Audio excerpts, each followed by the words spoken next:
We will start with the evening reception, so can I have your attention, please? Former President, Excellencies, ladies and gentlemen, good evening and a warm welcome to the BSF networking reception. Before we continue with this evening's welcome and keynote addresses, I would like to express the hope that you enjoy the BSF opening, the debates at the leaders panel, and the panel on ending sexual violence in conflict. Now it's my privilege to introduce to you our first speaker, Mr. Janez Škrabec, founder and managing director of the Slovenian company RICO, philanthropist, patron of arts and culture, as well as honorary consul of the Kingdom of Morocco, and an active member of many diplomatic business clubs. Mr. Škrabec has won a number of major awards for his business excellence and entrepreneurial achievements. According to this year's Klein & Partners High Standard Research, he is the third most prominent Slovenian manager and his company RICO, one of the most respected companies in Slovenia. This year, RICO, in addition to BMW Group Slovenia and Generali, is one of 3 strategic partners to Bled Strategic Forum. Mr. Škrabec, please, the floor is yours.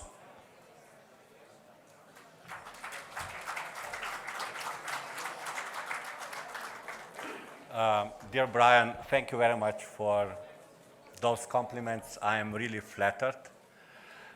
Ladies and gentlemen, I have to be very honest. I have prepared speech, and the lady that's prepared to me is somewhere there, and I'm very grateful to her. But today I heard my mayor, and I was impressed by his speech that was, as you noticed, by heart and from the heart. So I also decided that I'm going to talk by heart, especially because Mr. Janez Pfeiffer, the ambassador, the mayor of Bled, he is my mayor. So I am the citizen, I live here in this beautiful city, in this beautiful town, and that's probably the first, but not the main reason why we have this privilege, this honor to sponsor this distinguished event, Bled Strategic Forum. Because really, I'm going to be retired also here in Bled, and I would like to have active life, and I'm sure that Bled Strategic Forum will grow and grow, and maybe it will be the second, if not first, Davos in the future. I would really like that Bled would be also very important educational center. And RICO is also one of the main owners, very distinguished school, management school, which was the first management school in the whole Eastern Europe, international IEDC, which is headed by Professor Danica Purk. Second, yes, you're right, RICO tried to be socially responsible.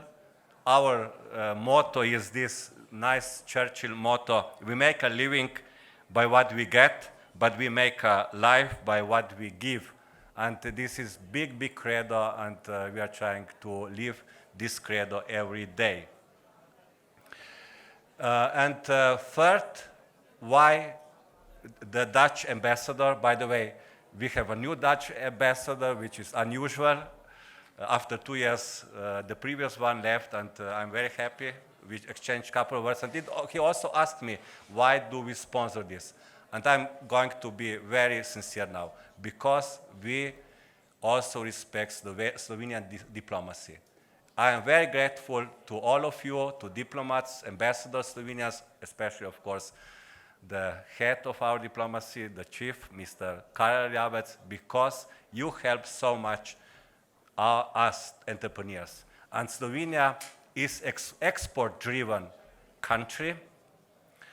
Today, we have just one new numbers about rising of our GDP, and it is everything burst by export. And Slovenian diplomacy, economic diplomacy helps us a lot. I wish you that you would feel Bled like me, that you would enjoy Bled, and that you will spread the information about this beauty, and that you will also help me that Bled Forum will grow and grow, and that it will become the second Davos. Thank you very much. Thank you.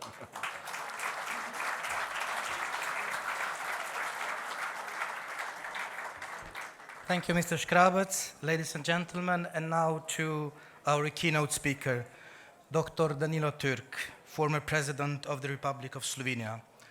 Dr. Turk is a renowned political figure, a diplomat and a scholar, and has been engaged in various aspects of work for the United Nations for more than 3 decades. In the period from 1992 to 2000, he was the first ambassador, permanent representative of Slovenia to the United Nations. During the final 2 years of his tenure, he represented Slovenia on the UN Security Council 98 to 99 and served twice in August 98 and November 99 as its president. From 2000 to 2005, Dr. Turk served as UN Assistant Secretary General for Political Affairs upon the appointment of the then Secretary General, Mr. Kofi Annan. Dr. Turk is a visiting professor of international law at Columbia University in New York City and serves as member of several advisory boards. He is also chair of boards of directors of the Global Fairness Initiative. Slovenian government supports the proposed candidature of former President Dr. Danilo Turk for the post of the Secretary General to the United Nations. Before giving the floor to Dr. Turk, and later enjoying what Tomasz Kaučić, a poet of flavors, cooking technologies and top ingredients from Zemono Manor House and highly renowned chef, has prepared with us, I would like to remind you on our traditional BSF Night Owl session that will address strategic foresight and look for answers why the future is not what it used to be. We will start at 10 o'clock, one for hire at the Lake Lounge. Ladies and gentlemen, please welcome Dr. Danilo Turk. Mr. President, please.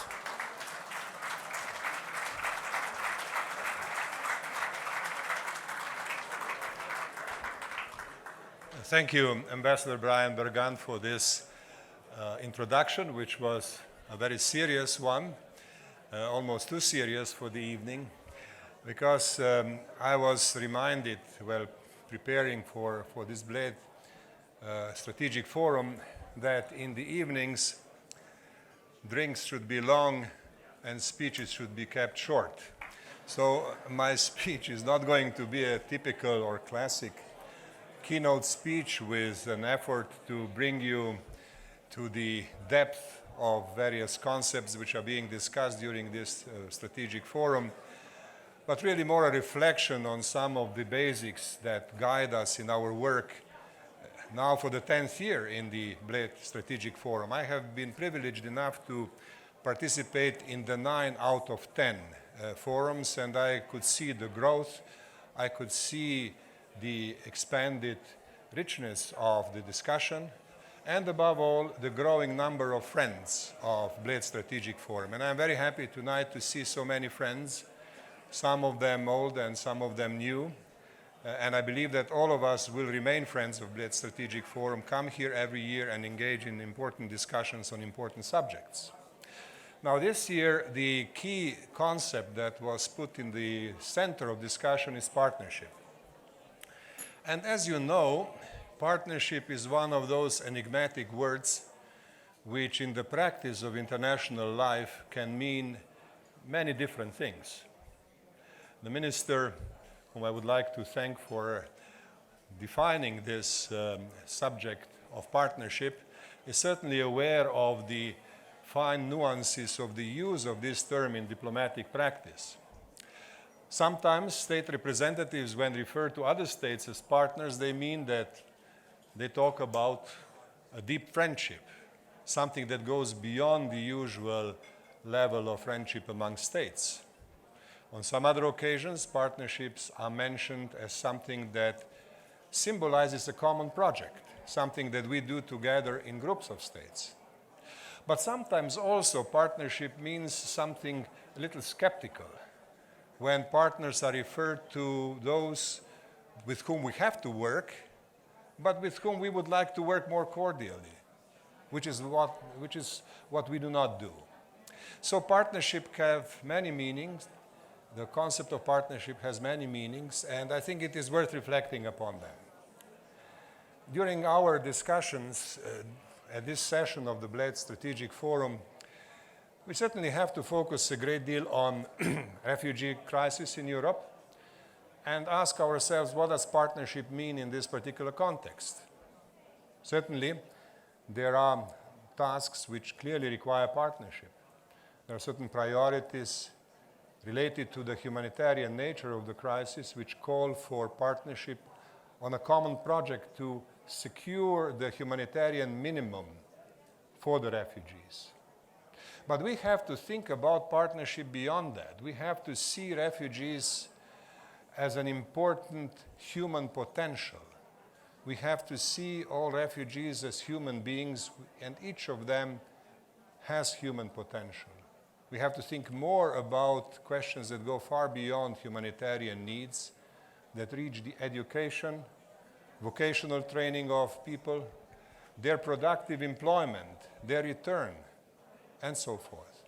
And for that we need partnerships. We need partnerships among governments, we need partnerships with civil society, with business communities, and other partnerships. And we need leaders in that partnership. We hope that the European Commission will exercise that leadership more vigorously in the months to come.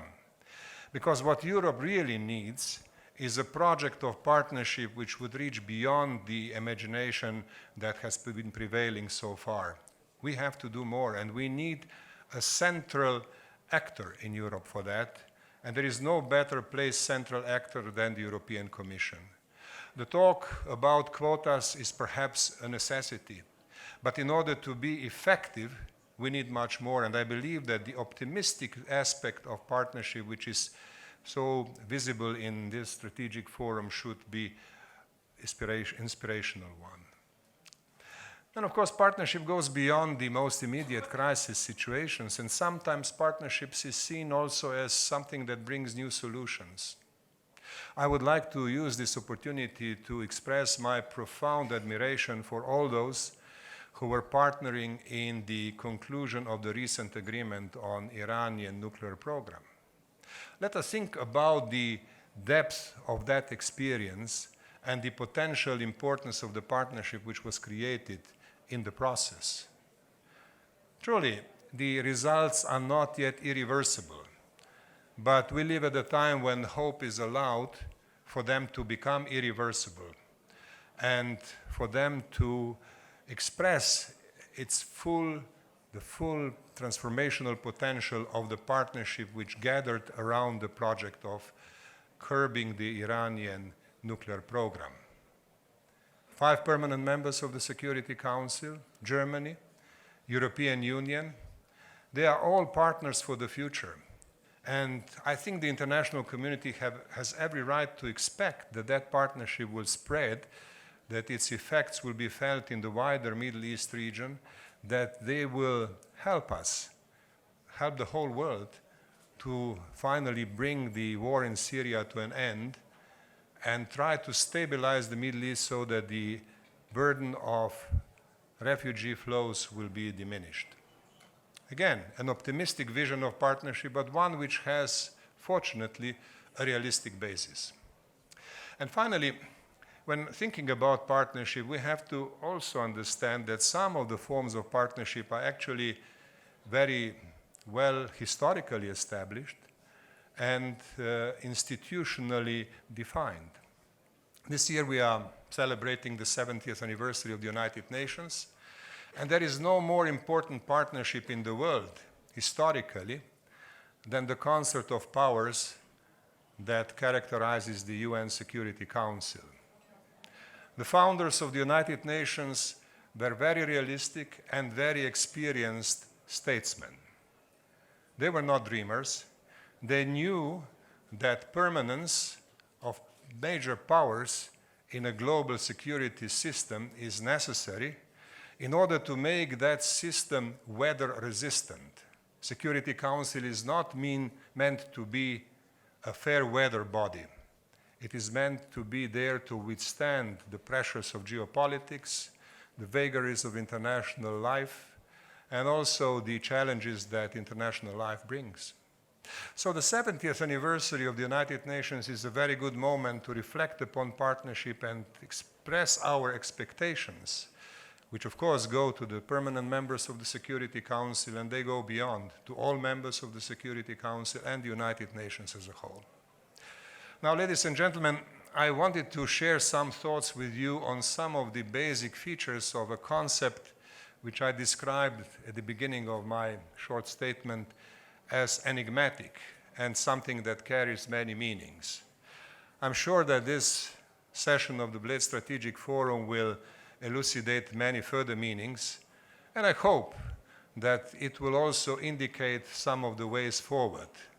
We have had a good beginning this afternoon with a very interesting panel on European matters generally, with a very important panel on the ways to diminish and, if possible, stop sexual violence in armed conflicts.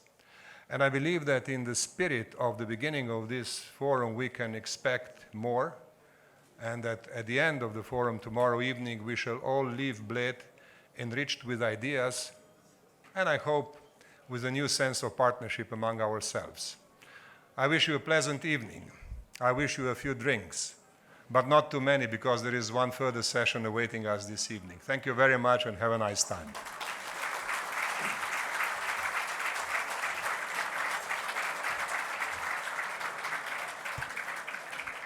Thank you very much, Dr. Turk. I wish you all a pleasant evening. Enjoy.